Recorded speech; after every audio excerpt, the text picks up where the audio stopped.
পরম দয়ালু মেহেরবান সর্বশক্তিমান মহাপরাক্রমশালী দয়াময় প্রেমময় আল্লাহ জাল্লা শানুহু আম্মা নওয়ালুহুর শাহী দরবারে আরো শুকরিয়া আদায় করি যে মেহেরবান আল্লাহ মেহেরবানি করে আমাদের মতো নালায়েক নাচিজ অধম অযোগ্যদেরকে তিনার হাবিব নবী সরকারে দু জাহা সৈয়দুল মুরসালিন শাফিউল মুজনিবিন রাহমাতুল লিল আলামিন আমাদের দয়াল নবী, যিনি নবীদেরও নবী, রাসূলদেরও নবী, ফেরেশতাদেরও নবী, আরশ কুরসি লৌহ কলমের নবী, কুল কায়নাতের নবী, আমার আল্লাহ বলে আমার নবী, সুবহানাল্লাহ। এমন একজন নবীর উম্মত হওয়ার সৌভাগ্য আমাদেরকে দান করেছেন। এই জন্য আল্লাহ তাআলার দরবারে শুকরিয়া দান আরেকবার বলুন আলহামদুলিল্লাহ। প্রিয় হাজিরিন, আজকের এই মাহফিলটা বিশেষ একটা উপলক্ষে আয়োজিত। সে উপলক্ষটা হলো রাসূল পাক সাল্লাল্লাহু আলাইহি ওয়া আলিহি ওয়াসাল্লামের আহলে বাইত, দয়াল নবীজির আহলে বাইতকে স্মরণ করেই আজকের এই মাহফিলটার আয়োজন করা হয়েছে। এই জন্য আমি আহলে বাইতে রাসূল নিয়ে কিছু কথা বলার নিয়ত রাখলাম। মনে রাখবেন, আহলে বাইত এই কথাটা আমাদের কারো বানানো নয়, কোনো পীর মাশায়েখ মুফতি মুহাদ্দিস শেখুল হাদিস আর প্রধান ফকি, কোনো প্রিন্সিপাল ভাইস প্রিন্সিপালের দেওয়া নাম নয়। আহলে বাইতে রাসূল এই নামটা স্বয়ং সৃষ্টিকর্তা আল্লাহ তাআলার দেওয়া নাম, যেটা কালামে কাদিম ওয়া ফুরকানুল হামিদের মধ্যে আল্লাহ তাআলা সূরা আহজাবের 33 নম্বর আয়াতে স্পষ্ট করে উল্লেখ করেছেন, ইন্নামা ইউরিদুল্লাহু লিইউযহিবা আনকুমুর রিজসা আহলাল বাইতি ওয়া ইউতাহহিরাকুম তাতহীরা। আল্লাহ তাআলা চান আহলে বাইতের কাছ থেকে যত রিজিস রয়েছে, রিজিস মানে নাপাকি কালিমা, এই নাপাকি যত কালিমা সেগুলি পবিত্র করে দেওয়ার মতো পবিত্র করতে চায় আমার আল্লাহ, সুবহানাল্লাহ বলুন। তার মানে আলে রাসূল আহলে বাইতে রাসূল যারা, তাদেরকে পবিত্র বানাইছে আল্লাহ, তাদেরকে পবিত্র নয় শুধু পবিত্র করার মতো পবিত্র করেছে আমার আল্লাহ। এই জন্যে আমরা এক সময় শুনেছিলাম আমাদের দেশের বেশ কয়েকজন প্রথিতযশা নাম করা ওয়াইস, তিনারা দাবি করেছিলেন আল্লাহর রাসূল সাল্লাল্লাহু আলাইহি ওয়াসাল্লামের আদরের সাহাবী, আহলে বাইতে রাসূলের সদস্য, শেরে খোদা মাওলায়ে কায়নাত হযরত আলীউল মুর্তজা কাররামাল্লাহু ওয়াজহাহু, তিনি মদ পান করে নামাজ পড়েছিলেন এবং নামাজের ভিতরে নেশাগ্রস্ত অবস্থায় সূরা কেরাত এগুলি উলট পালট করে ফেলেছিলেন। এই ধরনের একটা বক্তব্য আমরা অনেকের কাছ থেকে শুনেছিলাম। তো বাস্তবে আমরা দেখেছি হযরত আলী রাদিয়াল্লাহু আনহু তিনি আহলে বাইতে রাসূলের একজন সদস্য। এটা আমার ঘোষিত কোনো বিষয় না, বরং হযরত আলী আহলে বাইতে রাসূলের সদস্য হিসেবে স্বয়ং আল্লাহর রাসূল সাল্লাল্লাহু আলাইহি ওয়াসাল্লাম নিজে ঘোষণা দিয়েছেন। অতএব এখানে আর সংশয় বা সন্দেহ রাখার কোনো অবকাশ নেই। সহিহ মুসলিমের মধ্যে মিশকাতুল মাসাবিহ এর মধ্যে হাদিস রয়েছে, আমার দয়াল নবীজি একটা কালো রঙের চাদর মুবারক এইভাবে ধরলেন, সে চাদর মুবারকের ভিতরে খাতুনে জান্নাত হযরতে ফাতেমাতুজ জাহরা রাদিয়াল্লাহু তাআলা আনহা, তিনি সে চাদর মুবারকের ভিতরে প্রবেশ করলেন। অতঃপর শেরে খোদা হযরতে আলীউল মুর্তজা কাররামাল্লাহু ওয়াজহাহু, তিনিও সেই চাদর মুবারকের ভিতরে প্রবেশ করলেন। অতঃপর হযরতে ইমামে হাসান ইমামে হুসাইন হাসনাইনে কারিমাইনে রাদিয়াল্লাহু তাআলা আনহুমা, তিনারা দুই ভাই দয়াল নবীজির সেই কালো রঙের চাদর মুবারকের ভিতরে প্রবেশ করলেন। অতঃপর দয়াল নবীজি সেই চাদর মুবারকের মুখ এইভাবে দরজা বন্ধ করে দিয়ে আল্লাহ তাআলার কাছে দোয়া করেছেন, আল্লাহুম্মা হাউলাই আহলে বাইতি, হে আল্লাহ এরাই হলো আমার আহলে বাইত, তুমি তাদেরকে কবুল করো, সুবহানাল্লাহ। অতএব আহলে বাইত বলতে যাদেরকে দয়াল নবীজি স্বীকৃতি দিয়েছেন তাদের মধ্যে হযরত আলী রাদিয়াল্লাহু আনহু একজন। আর পবিত্র কোরআনুল কারীমের মধ্যে স্বয়ং সৃষ্টিকর্তা বলেছেন আহলে বাইতে রাসূল যারা, তাদেরকে পবিত্র করার মতো পবিত্র করেছেন। অতএব আহলে বাইতে রাসূলের সাথে কোনো রিজিস নাপাকি সম্পৃক্ত করার কোনো সুযোগ নাই। কেন নাই? আহলে বাইত রাসূলকে সকল রিজিস থেকে, নাপাকি বা কালিমা এগুলি থেকে পবিত্র করে দিয়েছেন আল্লাহ। এই জন্যে আপনারা যদি সবাই একটু খেয়াল করেন বা সবাই জানেন বিদায় আপনাদেরকে মিন করে এই কথাটা উল্লেখ করছি, মদ এটা পাক না নাপাক, সুখাদ্য না কুখাদ্য? কুখাদ্য, অপবিত্র একটা রিজিস। রিজিস রিজিস মানে নাপাক। মদ এটা যে রিজিস বা নাপাক এটাও আল্লাহ তাআলা নিজে বলেছেন। ইন্নামাল খামরু, এই শব্দটাকে, খমর শব্দটা উল্লেখ করে আল্লাহ তাআলা বলেছেন রিজসুম মিন আমালিশ শাইতান। এই মদ পান করাটা হলো শয়তানের একটা কর্ম, এটা রিজিস এবং শয়তানের কাজ। তার মানে মদ এটা রিজিস, একটা নাপাকি। এই নাপাকি জিনিসটাকে আহলে বাইত রাসূলের সাথে সম্পৃক্ত করার আর কোনো সুযোগ নাই। কেন নাই বলেন তো? আহলে বাইত রাসূলের সাথে নাপাকি বা রিজিস সম্পৃক্ত করার সুযোগ নাই কেন বলেন তো আমাকে? আহলে বাইত রাসূলকে আল্লাহ পবিত্র করেছেন, আহলে বাইত রাসূলকে সকল রিজিস থেকে পবিত্র করেছেন কে? আল্লাহ। এজন্যে পাক পাঞ্জাতন বা আহলে বাইত রাসূলকে কখনো মদ পান করেছে, মদের সাথে সম্পর্ক ছিল, এই ধরনের চিন্তা ধারা অন্তরের মধ্যে রাখা যাবে না। প্রিয় ভাই আমার, আমি একেবারে সাধারণ ভাষায় কথাগুলি বলছি। তিরমিজি শরীফের মধ্যে একটা হাদিস রয়েছে যেটা সনদান সহি কিন্তু মতনান মুজতারাব। সনদান সহি, মতনান মুজতারাব। এই জন্যে ইমাম মুনজিরি রহমাতুল্লাহ আলাইহি তিনি বলেছেন যেহেতু এই হাদিসের মতন হলো মুজতারাব, সেহেতু এটা হুজ্জত হবে না, দলিল হবে না। সেখানে একটা কথা আছে যে হযরত আলী রাদিয়াল্লাহু আনহু নামাজে দাঁড়ায়া সূরা কাফিরুন তিলাওয়াত করতে গিয়ে উলটপালট করে ফেলেছেন মদের পানের কারণে, নাউজুবিল্লাহ। এই ধরনের একটা বর্ণনা রিওয়ায়াত আছে। ভাই আমার, হাদিস পড়লেই হবে না, হাদিসের সনদ সহি হলেই চলবে না, আপনাকে আরো ব্যাপকভাবে জানতে হবে।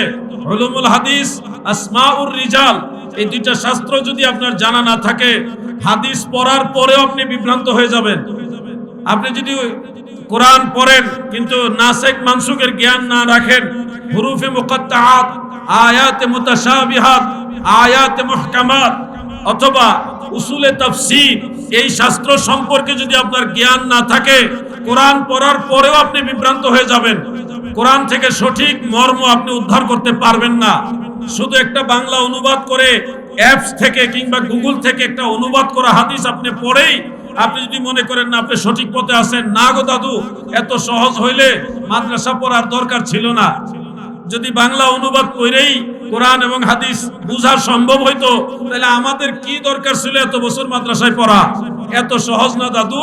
হ্যাঁ, আপনাদের উৎসাহটা, জানার আগ্রহটা অ্যাপসের মাধ্যমে হোক, গুগলের মাধ্যমে হোক, যে জানার চেষ্টা করতেছেন, এটা নিঃসন্দেহে উৎসাহজনক, এটা আমরা সাপোর্ট জানাই। কিন্তু আপনারা এটার উপরে নির্ভর করে ডিসিশন নেবেন না, তাহলে বিপদগ্রস্ত হয়ে যাবেন, বিভ্রান্ত হয়ে যাবেন।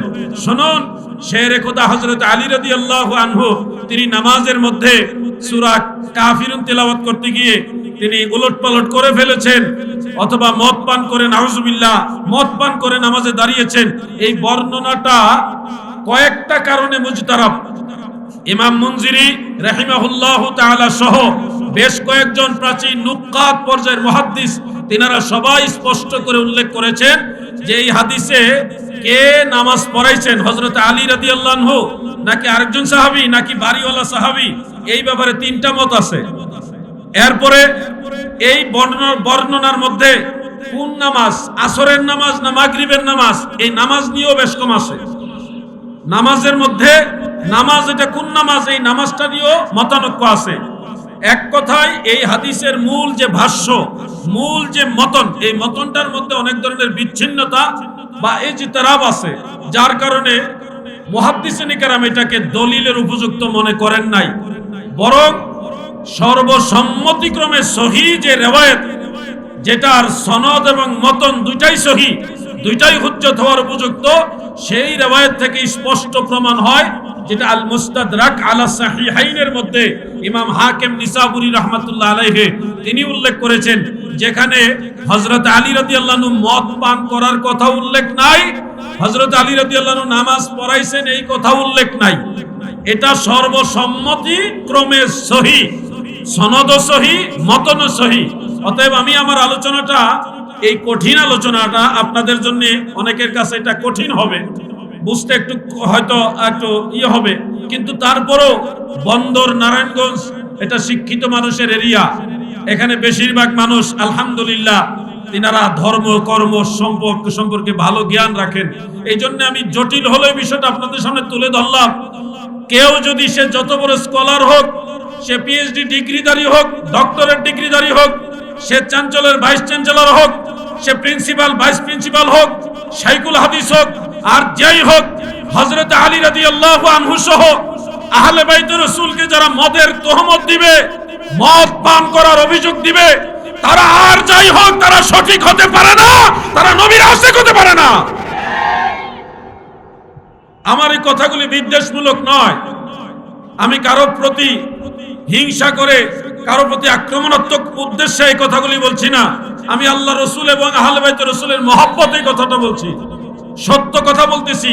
অতএব যেহেতু এই মাহফিলটা আহলে বাইত রসুলের স্মরণের মাহফিল, সেহেতু আপনাদেরকে অবশ্যই মনে রাখতে হবে যে আহলে বাইত রসুলের সদস্য হযরত আলী রাদিয়াল্লাহু আনহু মদ পান করেছে, এই ধরনের দৃষ্টতাপূর্ণ বক্তব্য যারা দিবে তারা আহলে সুন্নাত ওয়াল জামাত হতে পারে। তাদেরকে অবশ্যই শুধরাইতে হবে, ভুল থেকে নিজেদেরকে ফিরিয়ে আনতে হবে। পাশাপাশি আরেকটা কথা আপনাদের বলি, যেহেতু আহলে বাইত রাসূলের স্মরণের মাহফিল, পাক পাঞ্জাতনের একজন সদস্য হলো খাতুনে জান্নাত হযরতে ফাতেমাতুজ জাহরা রাদিয়াল্লাহু তাআলা আনহা। তিনি জান্নাতের মহিলাদের সরদারনি।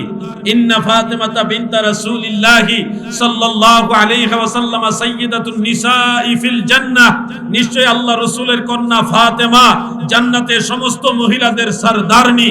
এটা সহিহ বুখারীর মধ্যে আছে, তিরমিজি শরীফ সহ অসংখ্য হাদিস গ্রন্থের মধ্যে আছে। অর্থাৎ মা ফাতেমা জাতের যিনাকে আমরা বলি, তিনি জান্নাতের মহিলাদের সরদারনি। মনে রাখবেন, মা ফাতেমা বললে নবীজির মেয়ে খাতুনে জান্নাত হযরতে ফাতেমাকে মা ফাতেমা বললেও আমাদের অনেক ভাইয়েরা প্রশ্ন তুলেন যে ভাইজান, নবীজির স্ত্রীগণ আমাদের মা, যেটা কোরআন শরীফের মধ্যে সূরা আহজাবে আছে, ওয়া আজওয়াজুহু উম্মাহাতুহুম, অর্থাৎ নবীজির স্ত্রীগণ আমাদের মা। তাহলে নবীর স্ত্রী মা হলে নবীর মেয়ে মা হবে কিভাবে? এটা তো বাস্তবতা বিরোধী। এই ধরনের একটা যৌক্তিকতার কারণে মা ফাতেমা এই শব্দটাকে অনেকেই অ্যাভয়েড করেন, ইগনোর করেন। আমি আপনাদেরকে বলছি দাদু, বাস্তবে সামাজিক যে বন্ধন, আত্মীয়তা, এই বিচার আমার দয়াল নবীজির বেলায় আপনি খাটাতে পারবেন না। কেন পারবেন না? আমার বাবা, আমার দাদা, আপনার বাবা, আপনার দাদা, এক কথা আমাদের সবার ক্ষেত্রে যে বিধানটা চালু আছে, এই বিধানটা আল্লাহ রসুলের ব্যাপারে কেন খাটবে না?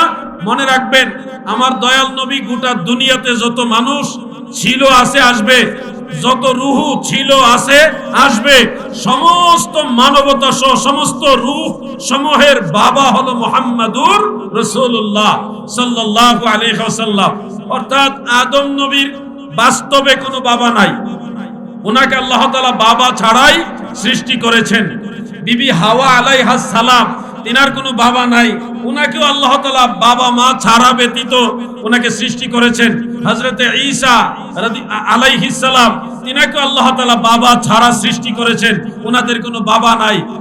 যদিও তিনাদের কোনো বাবা নাই, কিন্তু মনে রাখবেন, হযরত ইব্রাহিম আলাইহিস সালাম হলো সমস্ত মুসলিম মিল্লাতের বাবা, হযরত আদম আলাইহিস সালাম হলো সমস্ত মানব জাতির বাবা, আর আমার নবী হলো সমস্ত বাবার বাবা, আদম নবীর বাবা, বিবি হাওয়ার বাবা, ইব্রাহিম নবীর বাবা, ঈসা নবীর বাবা, সমগ্র মানবতার রূহানি বাবা হলো মুহাম্মাদুর রাসূলুল্লাহ সাল্লাল্লাহু আলাইহি ওয়াসাল্লাম। এই কথাটা আমার বানানো নয়। আপনি তাফসীরে রুহুল বায়ান খুলুন, সেখানে বিস্তর ডিটেইলস আলোচনা করে আল্লামা ইসমাইল হাক্কি হানাফি রাহিমাহুল্লাহু তাআলা riwayat উল্লেখ করেছেন। দয়াল নবীজি বলেছেন, আনা আবুল আরওয়াহ, আমি সমস্ত রুহুর বাবা, সমস্ত রুহুর বাবা। আল্লাহর রাসূল নিজে বলেছেন, এছাড়া তাফসিরে তাবারি, তাফসিরে ইবনে কাসিরের মধ্যে আন-নাবিয়্যু আওলা বিল মুমিনিনা মিন আনফুসিহিম, এই আয়াতের তাফসিরের মধ্যে আব্দুল্লাহ ইবনে মাসউদ সহ বেশ কয়েকজন বিখ্যাত সাহাবীর কাছ থেকে স্পষ্ট রিওয়ায়াত উল্লেখ আছে, আমার নবীজি রূহানি দৃষ্টিতে সবার বাবা, বাবারও বাবা। এখানে আপনি যদি বলেন যে নবীজি কি শুধু আমার বাবা, আমার দাদার জন্য কি, আমার বাবার জন্য কি, এখানে দুনিয়ার কোনো আত্মীয়তার বন্ধনের যে নিয়ম কানুন চলবে না। মনে রাখবেন, কিছু কিছু জায়গা আছে যেখানে বাস্তবতার যে হিসাব এটা চলবে না। আমি আরেকটা উপমা দেই, আল্লাহর রাসূল সাল্লাল্লাহু আলাইহি ওয়াসাল্লামের স্ত্রীগণ আমাদের মা, আমাদের কি মা। দুনিয়ার সব মানুষ মারা গেলে তাদের স্বামী স্ত্রীর যে সম্পর্ক এটা অটোমেটিক বিচ্ছেদ হয়ে যায়। ইদ্যত পালনের পরে সেই মহিলা আরেকজনের সাথে বিবাহ বন্ধনে আবদ্ধ হইতে পারে, কিন্তু আল্লাহ রসুলের স্ত্রীগণের বিধানটা ব্যতিক্রম। আমার নবীজি ইন্তেকাল শরীফের পরেও কোন স্ত্রী দুনিয়ার কোন উম্মতের সাথে বিবাহ বন্ধনে আবদ্ধ হতে পারবে না। এই জন্য নবীজির এই বিধানটা ব্যতিক্রম। আল্লাহর হাবিবের অনেক বিষয় ছিল আমাদের সাথে ম্যাচিং করার মতো না, তিনি আমাদের জাগতিক চিন্তা চেতনার চেয়েও ঊর্ধ্বে ছিল। এখন প্রশ্ন হলো, বুঝলাম নবীজির বিষয়টা খাস, কিন্তু নবীজির মেয়ে হযরতে ফাতেমা রাদিয়াল্লাহু তাআলা আনহা, তিনাকে কোন বিষয়কে কেন্দ্র করে, কোন দলিলের আলোকে মা ফাতেমা বলা হয়? বন্দরের নবীর প্রেমিকেরা শোনো, দুনিয়ার মা, চাচি, খালা, দাদি বা আরো এরকম সম্মানিতা নারী যারা, তিনাদেরকে আমরা বিভিন্ন লকবে সম্মানার্থে আহ্বান করি, লকব দিয়ে থাকি। আল্লাহর হাবিব রাহমাতুল লিল আলামিন আমার দয়াল নবীজির কন্যা হযরতে ফাতেমাকে মা বলা হয় একটা সূত্রে। মনে রাখবেন, এই সূত্রটা হলো তাজিম। সূত্রটার নাম কি? তাজিম, সম্মান। সম্মানের সূত্রে সম্মানার্থে খাতুনে জান্নাতকে মা ফাতেমা বলা হয়। বলবেন হুজুর, সম্মানার্থে একজন নারীকে মা বলা বা হযরতে ফাতেমাকে মা ফাতেমা বলা, এটার দলিল কি? এটা কোথা থেকে আসলো? কোরআন থেকে না হাদিস থেকে? এটাকে আল্লাহ শিখাইছে না নবীজি শিখাইছে? আমি বলবো এই সিস্টেমটা সম্মানার্থে, সম্মান পাওয়ার উপযুক্ত মায়ের বয়সী কিংবা মায়ের মতো সম্মানিতা মহিলাদেরকে মা বলে ডাকার পদ্ধতি শিখাইছে স্বয়ং রাহমাতুল লিল আলামিন। কোথায় আছে হুজুর? ও আমার ভাই, একটা সহিহ হাদিস মনে রাখবেন। এই হাদিসটা তারিখ ইবনে আসাকিরের মধ্যে উল্লেখ রয়েছে। এই কিতাবটা ৮০ খণ্ডের কিতাব। কত খণ্ড? ৮০ খণ্ডের কিতাব। ৬০,০০০ টাকার বেশি দাম এই কিতাবের। ইমাম ইবনে আসাকির রাহমাতুল্লাহ আলাইহি তিনার নিজের সনদে এই হাদিস উল্লেখ করেছেন। এছাড়া আরো বেশ কয়েকটা কিতাবের মধ্যে এই হাদিসটা উল্লেখ রয়েছে। আমার দয়াল নবীজির একজন খাদেমা ছিল, যিনি মূলত নবীজির মায়ের খাদেমা ছিল। হযরতে আমেনা রাদিয়াল্লাহু তাআলা আনহার খাদেমা ছিলেন। তিনার নাম আপনারা অনেকে জানেন, উম্মে আয়মান। উম্মে আয়মান সম্পর্কে জানা আছে না? উনি আল্লাহর হাবিবের প্রস্রাব মুবারক পান করেছিলেন। এখন মনে হয়েছে তো নবীজির প্রস্রাব মুবারক পানির পিপাসায় পান করে ফেলেছিলেন। এই উম্মে আয়মান নবীজির দাসী ছিলেন, খাদেমা ছিলেন। উনি বয়সে বিবি আমেনা রাদিয়াল্লাহু তাআলা আনহার বয়সের সমসাময়িক ছিলেন, মানে নবীজির মায়ের বয়সে ছিলেন বিধায় দয়াল নবীজি উম্মে আয়মান রাদিয়াল্লাহু তাআলা আনহাকে বলতেন, আনতে উম্মি বাদা উম্মি, আমার মায়ের পরে আপনিও আমার একজন মা। সুবহানাল্লাহ বলুন। তাহলে দেখেন, উম্মে আয়মান নবীজির মা লাগে না, মায়ের মতো সম্মানিতা বিধায় আল্লাহর নবী নিজে, আল্লাহর রসুল নিজে উনাকে মা ডাকছে। অথচ উনি উনার মা না, দয়াল নবীজির মা লাগে না, মায়ের মতো সম্মানিতা। এই জন্য নবীজি উনাকে মা ডাকলেন। এখানেই শেষ না, নবীজির আরেকজন খালা ছিল। খালা আমাদের আঞ্চলিক ভাষায় খালাম্মা, তিনি হলেন হযরত আলী রাদিয়াল্লাহু আনহুর আম্মা জান, হযরতে ফাতেমা বিনতে আসাদ, ওনার নামও ফাতেমা, নবীজির চাচি আম্মা বা খালা আম্মা যেভাবে আমরা বলি, উনাকেও নবীজি মা ডাকতেন। এমনকি উনি মারা যাওয়ার পরে আল্লাহ রাসূল নিজে জানাজা পড়াইছেন, জানাজা পড়ে নবীজি দোয়া করেছেন। সেই দোয়ার মধ্যেও বলেছে আল্লাহুম্মা গফিরলি উম্মি, আল্লাহ আমার মাকে আপনি ক্ষমা করে দেন। এখানে সরাসরি নবীজি উম্মি আমার মা এভাবে বলেছে। অথচ ফাতেমা বিনতে আসাদ নবীজির মা ছিলেন না, খালা ছিলেন বা চাচি ছিলেন। তো খালা চাচি মায়ের মতো সম্মানিতা বিধায় আল্লাহ রাসূল সাল্লাল্লাহু আলাইহি ওয়াসাল্লাম তিনাকে মা ডাকলেন। এরকম আরো উপমা রয়েছে। এই যে দৃষ্টিভঙ্গি বা দলিল, এখান থেকে আমরা দলিল পাইলাম মায়ের মতো সম্মানিতা নারী মা, মায়ের মতো ইজ্জতওয়ালা যদি কোনো মহিলা থাকে তাকে সম্মান করে মা ডাকা যাবে। এটা আল্লাহ রাসূলের কাছ থেকে পাইছি। এখন আপনারা আমাকে একটু দয়া করে উত্তর দেন, হযরতে খাতুনে জান্নাত, জান্নাতের মহিলাদের সব মহিলাদের সরদারনি হযরতে ফাতেমা রাদিয়াল্লাহু তাআলা আনহা, তিনি কি আমাদের মায়ের মতো সম্মানিতা না আরো বেশি? জোরে বলেন আরো বেশি। এই সম্মানের কারণে আমরা তিনাকে মা বলে থাকি। তবে জরুরি মনে করি না, কেউ যদি মা ফাতেমা নাও বলে তার ব্যাপারে আমাদের কোনো অবজেকশন নাই। কেউ যদি সম্মানার্থে তাজিমান মহব্বতান মা ফাতেমা বলে, এটাও ইসলামের শরীয়তে নিষেধ না। ভাই রে, ও আমার ভাই, আমাদের দেশে যে জ্যাঠা বলা হয়, জ্যাঠা, এই জ্যাঠা প্রচলনটা মূলত ইসলামী প্রচলন না। নাজায়েজ বলছি না, জায়েজ আছে। আমাদের দেশে বাবার বড় ভাইকে জ্যাঠা, বাবার ছোট ভাইকে কাকা, এই যে সম্বোধন করে, এটা কিন্তু অরিজিনাল ইসলামী কালচার নয়। ইসলামী কালচার হলো বাবার বড় ভাইকে বড় আব্বা বলা, আব্বা বলা, বাবার ছোট ভাইকে ছোট আব্বা বলা। আব্বা বলতে হবে, বাবা বলতে হবে, কিন্তু এই কালচার আমাদের মাঝে নাই। এই বিষয়টা নিয়ে আমি আর আলোচনা করতে চাচ্ছি না, কারণ আমাদের কালচারের সাথে এটার একটা বেশকম আছে।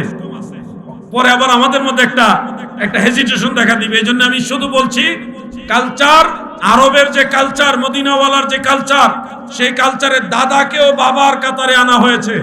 এখন আমাদের বাংলাদেশে দাদা রেখেও বাবা রাখবো, এটা আমাদের বাংলাদেশের কালচারের সাথে মিলবে না। কিন্তু আরবীয় কালচার, কুরআন এবং হাদিসের কালচারে বাবার বড় ভাই, ছোট ভাই, দাদা, দাদার বাবা, সবাই বাবার অন্তর্ভুক্ত। কেমন লাগলো না শুনতে? তো এমনই অনেক বিষয় আছে, আপনার কাছে মনে হবে এটা কিভাবে সম্ভব, এটা হতে পারে না, কিন্তু আসলে ভাই এটাই ঠিক। আপনার কালচারের কারণে আপনি এটা ঠিক মনে করতে পারছেন না। মা ফাতেমা এটা একটা স্বাভাবিক বিষয়। আমাদের কালচারের কারণে, যে নবীজির স্ত্রী আমাদের মা, নবীর মেয়ে আবার মা হয় কিভাবে, এটা আমাদের কালচার, আমাদের সংস্কৃতি, আত্মীয়তার বন্ধনের একটা নিয়ম। এই নিয়মের বিরুদ্ধে, যার কারণে আমাদের কাছে মনে হইতেছে এটা ঠিক না। কিন্তু আপনি যদি খেয়াল করে দেখেন, আমাদের কালচারও এই ধরনের কিছু জিনিস আছে।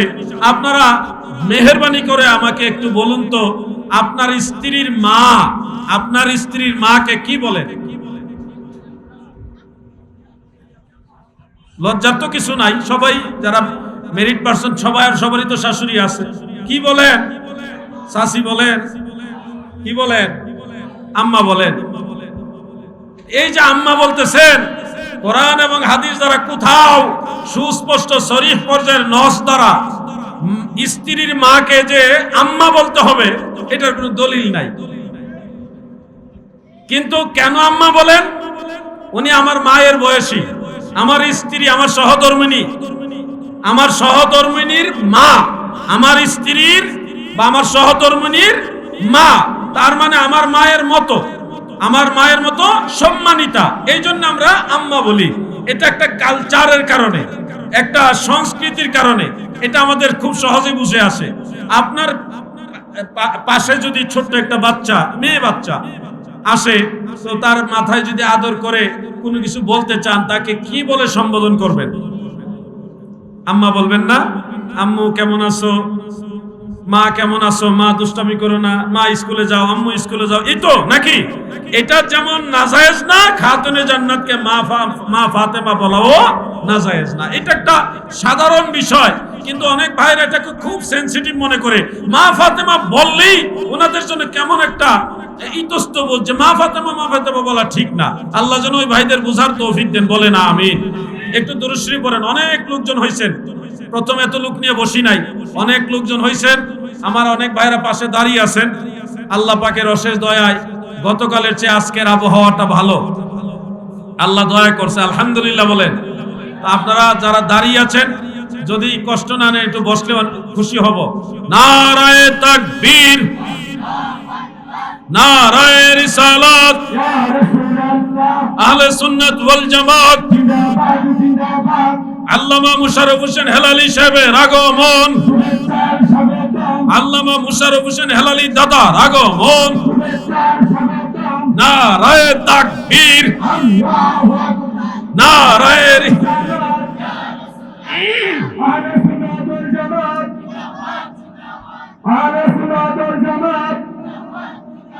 ইমামে রাব্বানী দরবার শরীফ, ইমামে রাব্বানী দরবার শরীফ, নারায়ে তাকবীর। আলহামদুলিল্লাহ। এরা বয়ে গেলে তো জায়গাটা ভরে জায়গা। তো আমার দাদা চলে আসছে, আমরা দাদা নাতি এবং খুব আদরের নাতি আমি ওনার, আমারও খুব মহব্বতের দাদা।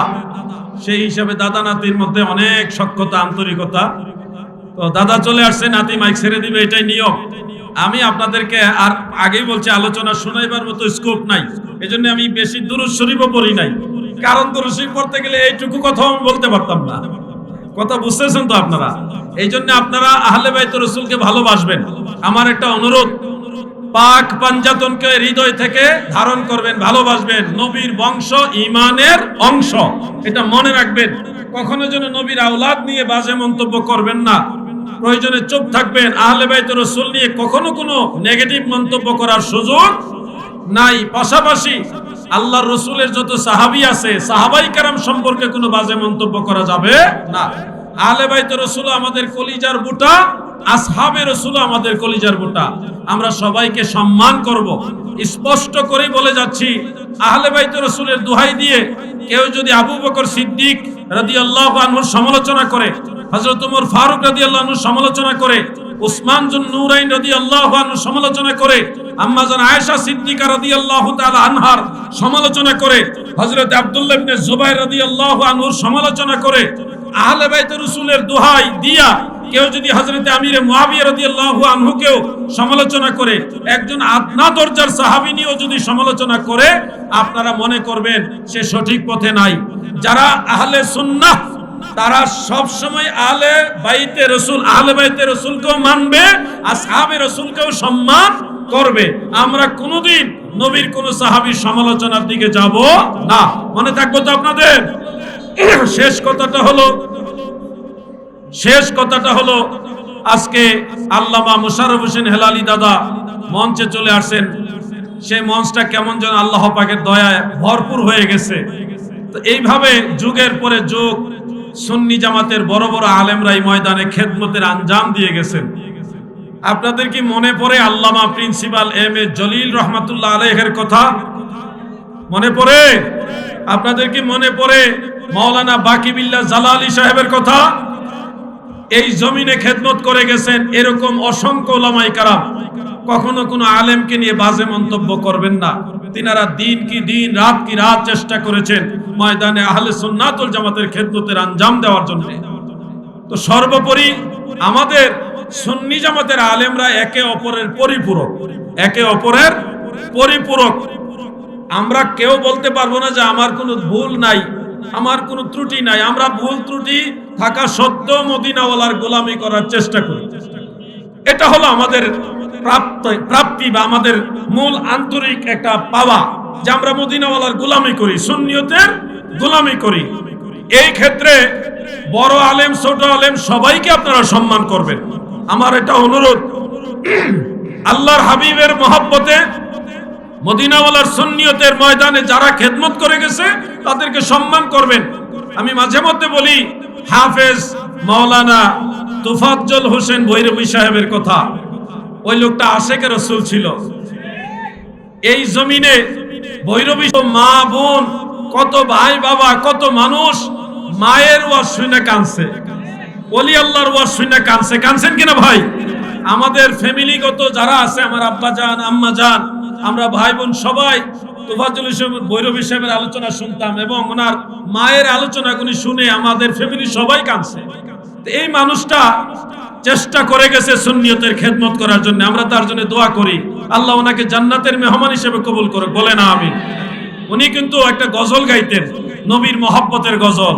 আমল কর নামাজ রোজা কায়েম কর সুন্নিয়াত, আমল কর নামাজ রোজা কায়েম কর সুন্নিয়াত, জিন্দাবাদ জিন্দাবাদ নবীর সেনা জিন্দাবাদ, জিন্দাবাদ জিন্দাবাদ নবীর সেনা।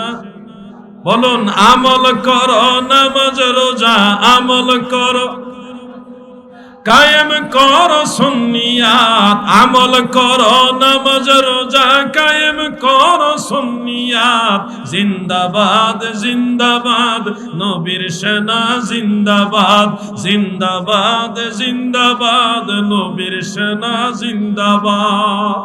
মন থেকে ভালোবাসি এই মানুষটাকে, যে মানুষটা সারা জীবন নবীর গান গাইছে, ওলি আল্লাহর গান গাইছে, মা বাবার কথা বলছে। তোফাজ্জল হোসেন ভৈরবী সাহেবের আত্মার মাগফিরাত কামনা করি। আজকে আবার ভৈরবী সাহেবের প্রশংসা করছি, কালকে আবার এক শ্রেণীর লোক অনলাইনে বলবে ভৈরবী সাহেব এই কথাটা ভুল বলে গেছে। আলাউদ্দিন জিহাদি দেখেন ওই লোকের প্রশংসা করছে। আরে ভাই, ভুল সবারই হয়, ভুল আমারও হতে পারে। একটা মানুষের প্রশংসা করলে সেটা পজিটিভ নিবেন। এখন এই প্রশংসা করেও আমি আরেক ধরনের বিপদে আছি। আমি সুন্নি আলেমদেরকে সম্মান করি, তিনারা যেন খেদমত করেন, ময়দানে খেদমত করতে গিয়ে আন্তরিকতা পান, এই জন্য বিভিন্ন সময় বিভিন্ন জনের প্রশংসা করি যেন ওনারা অন্তরে শক্তি পায়। এই প্রশংসাটা এখন আমার কাল হয়ে দাঁড়াইছে। আমি যে প্রশংসা করে বিপদে আছি, তো এই প্রশংসাটা নেগেটিভ নিবেন না। আল্লাহর ওয়াস্তে সুন্নি আলেমদেরকে ভালোবাসবেন, এটুকু বলেই আমি আমার দাদার কাছে ক্ষমা চাইলাম। কয়েকটা মিনিট দাদা আসার পরও মাইকে কথা বলছি। আপনাদের সবার কাছে দোয়া চাইলাম, আল্লাহ হায়াতে বাঁচাইলে আবার দেখা হবে ইনশাআল্লাহ। সবাই আল্লাহ পাকের দয়ায় ভালো থাকেন, সুস্থ থাকেন, নিরাপদে থাকেন, আমিন। আসসালামু আলাইকুম ওয়া রাহমাতুল্লাহি ওয়া বারাকাতুহু।